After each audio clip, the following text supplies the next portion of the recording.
Hey guys, it's Danielle over at DIYDanielle.com, and today I am working on yet another hay feeder. I've made a few of these. I've got a few different methods I've tried, and whenever I try them, I give them a while, see if I like them, and then I try something else to see if it's better.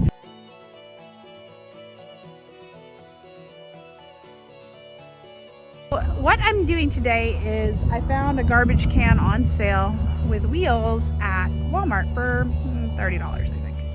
So it's a pretty good price, I think, and I've seen these. I think they might work well, and I like the fact that I can wheel a whole thing of hay out to the field at once. The other thing I like about it is that if I can move it along the fence line so that any wasted hay that gets on the ground isn't going to build up in one spot. So that's one of the issues I've had with two of the hay feeder methods I've tried. So let me show you how I'm going to go ahead and cut it up so it'll work. So the first thing I want to do is go ahead and put some holes in here. So I don't want holes at the bottom, and I thought about it. I was like, do I want to add drainage holes? However, this may touch the ground a little, and I'm a little concerned that if I add drainage holes that water could seep through from the bottom.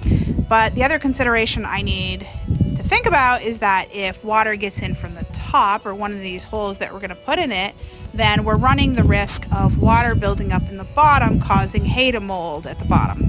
However, I can't fill holes back in, so what I'm going to do is I'm going to not put holes in the bottom right now, see if I have any issues with rain coming in through the top sections.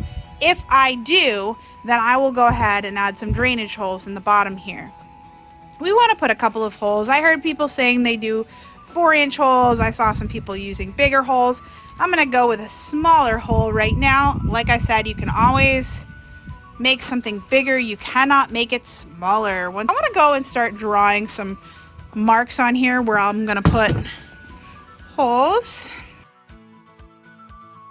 All right, that's better. Oh man, there we go. There's the voice. Okay, so there's that. We got to cut it now. Okay, so here we are. I'm going to put a hole. There we go. Everywhere I want a hole, I'm going to add a hole with my drill bit. And this just gives me a spot to insert my jigsaw. So there we are, we have our holes. In the meantime, the baby's over here entertaining himself.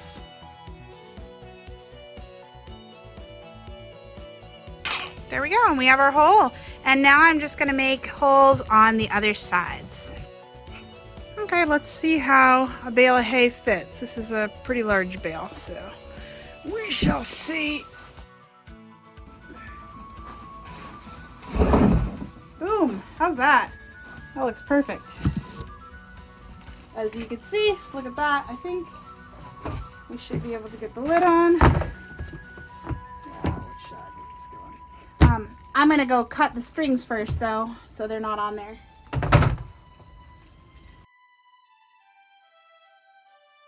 It's nice to be able to bring out a bale of hay without getting hay all over me.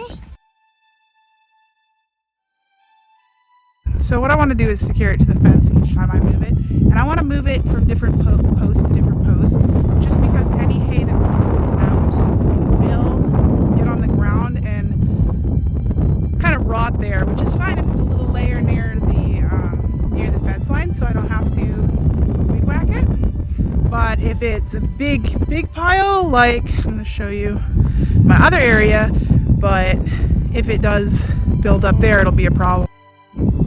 As you can see around our hay feeder, we've got a lot of hay built up. It tends to rot there and it'll kill the grass, which I don't want. But that requires a lot of raking. So if I move this every day or every week, it helps. Okay, so here we go. Hopefully this will do the trick. And this will be my last method for feeding my goats their hay, hopefully. Hopefully this will be the wonderful, perfect solution. It looks like they have enough space to fit their mouths. Hey guys! No, you're rude! Don't jump on me! You can get more ideas for goat hay feeders on DIYDanielle.com. Thanks so much and have a great day.